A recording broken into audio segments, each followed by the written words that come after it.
Good morning, everybody. We're going to read a book today called Where the Wild Things Are by Maurice Sendak. It's one of my favorite books to read to my kids. Do you see the monster? He looks kind of bored. And there's a boat and lots of trees. It's not a scary book. It's about a little boy who decides to not behave at home. Let's see what he does. You ready? The night that Max wore his wolf suit and made mischief of one kind. Oh, what's he doing?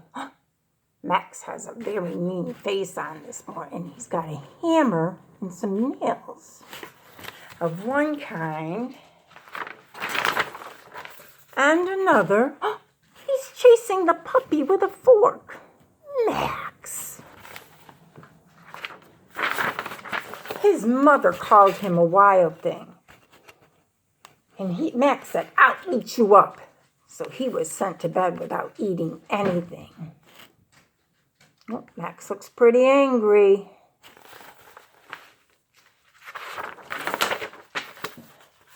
That very night in Max's room, a forest grew. Can you see the trees growing? Look, they're growing right in his room.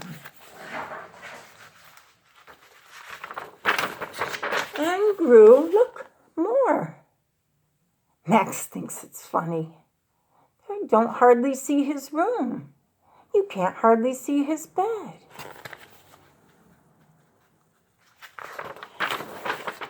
And grew until the ceilings hung with vines and the walls became the world all around. No more bedroom. Max is in the forest.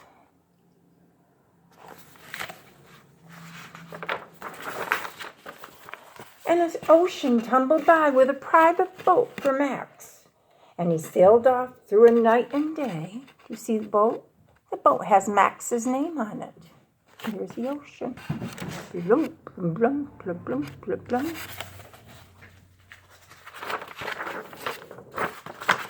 And in and out of weeks, and almost over a year, to where the wild things are.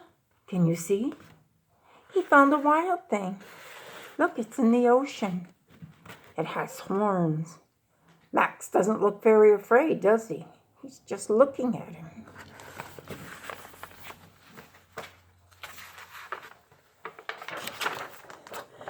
And when he came to the place where the wild things are, they roared their terrible roars and gnashed their terrible teeth and rolled their terrible eyes and showed their terrible claws. Ooh. They're making noises, except they all have smiles on their faces. Gnash their they're gnashing their teeth and rolling their eyes and showing their claws. You think Max is afraid? Till Max said, "Be still," and he tamed them with a magic trick of staring into their yellow eyes without blinking once. Look. He wasn't even afraid. And they called him the most wild thing of all. They're more afraid of Max than Max is of them.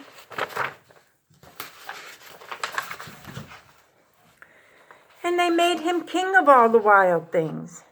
And now, said Max, let the wild rumpus start. What's a wild rumpus? Let's see. Do you see one looks like a bird there? And they have horns, and they're bowing to Max. They can make any noise you want during the wild rumpus. I always think it sounds like this. They're all looking at the moon and they're having fun. And look at Max, he's howling.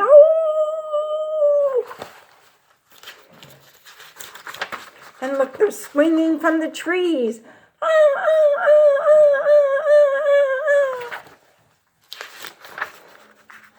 And now they have Max on their backs, and he's riding as if he's on a parade. It's a wild rumpus parade. They look so happy to have Max there. Now stop, said Max. Oh, Max doesn't look very happy anymore, does he? And Max sent the wild things off to bed without their supper. And Max, the king of all the wild things, felt lonely, and he wanted to be where someone loved him best of all.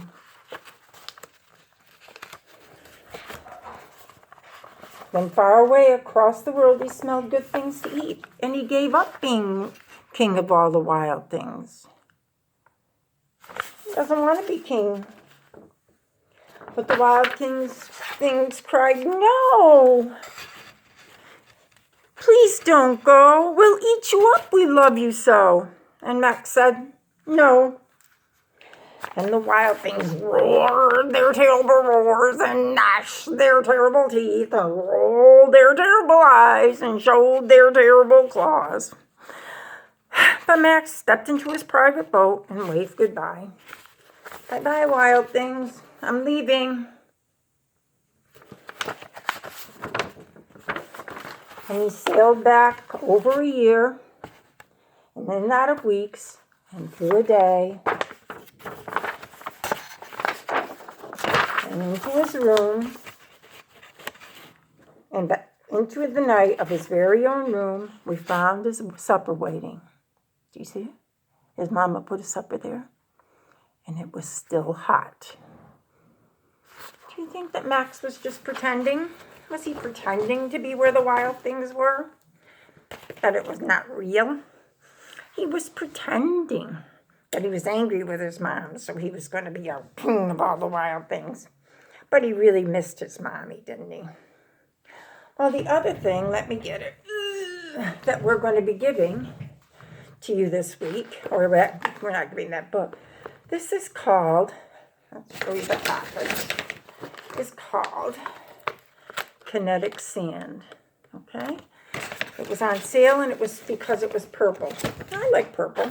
If you don't, I'm sorry. This is a sand that when you hold it, it kind of melts. Okay?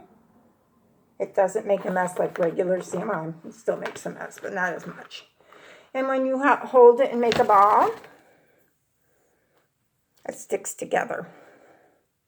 And this is the one that if you put it in with those tools I gave you, for those who got a tool to play, it stays, and then it kind of comes apart. It's called kinetic sand. It's another one of those sensory things that I like to have kids play with. You can poke it. You can stick things in it and molds, and you can put cookie cutters in it. I had a cookie cutter. Wait a minute. And then you can make shapes. It holds its shape. So if I make a gingerbread man, take the things away. Okay. It can look a little bit like a gingerbread man. You'll be getting some of this in a bag. Okay. It's going to be in with your toy or your book that you're getting this week. Some of you I haven't heard from. I miss you. Hit me up on Facebook or Messenger or call me or text me. I'll be seeing you this week. I know last week was a vacation week, but this week we'll hear from you, or you'll hear from me. I hope you had a good week. I hope you weren't too cold. I hope you enjoyed the snow. And we'll see you. Bye.